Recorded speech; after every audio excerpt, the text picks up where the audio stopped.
This is a SnapEd New York video presentation.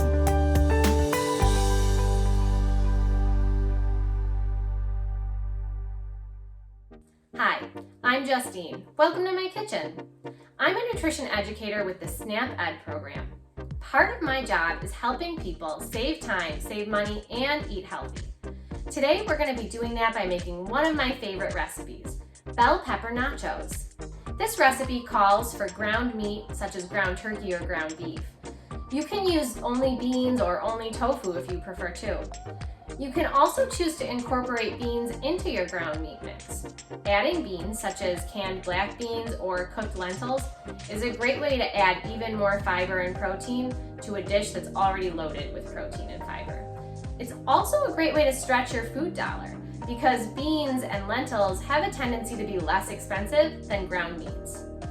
For this recipe, you will need half a cup of shredded cheese, 1 cup of salsa, 2 teaspoons of seasoning. Try a mixture: chili powder, garlic powder, ground cumin or pepper, 4 bell peppers, and 2 cups of cooked meat, chopped or shredded, beans or tofu. Be sure to preheat your oven to 350 degrees Fahrenheit or 177 degrees Celsius.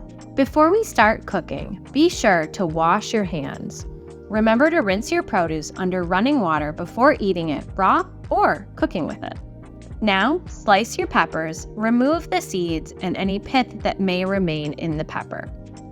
When you're working with knives, be sure to always use a sharp knife, as dull knives require more effort and are more likely to slip. In a medium bowl, combine the salsa, seasonings, and protein of your choice.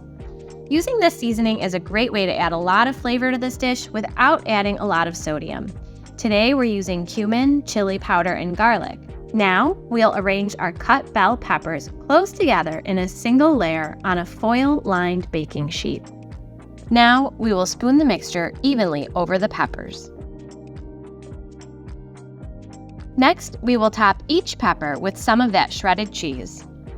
Now that the peppers are assembled, we will place them in the oven at 350 degrees and bake them for 15 minutes or until the cheese is melted and the peppers are hot throughout.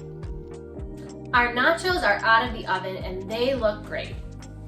Just take a look at this rainbow of beautiful colors you're going to be getting when you substitute bell peppers in place of the traditional tortilla chip. They look delicious. Now let's see how they taste.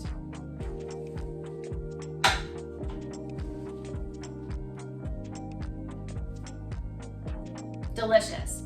A little messy, but really delicious. These bell pepper nachos cost me about $7.81 to make. That doesn't include our seasoning. And they made about 8 servings. Remember, something as small as switching out a regular tortilla chip for a bell pepper can make a big difference over time. For more recipe ideas like this one, visit our website at snapedny.org or follow us on Facebook, Instagram, or YouTube. I hope you love this recipe as much as I do. Thanks for watching. Thank you for joining us today. We know the healthy choice isn't always the easiest choice, but small changes can make a big difference. Start today by getting involved with SnapEd New York. This program is free for those who qualify or receive SNAP benefits. We want to help you save time, save money, and eat healthy. Learn how SnapEd can make a difference in your life. For more information and to find your local program, visit snapedny.org. This material was funded by USDA's Supplemental Nutrition Assistance Program. SNAP. This institution is an equal opportunity provider.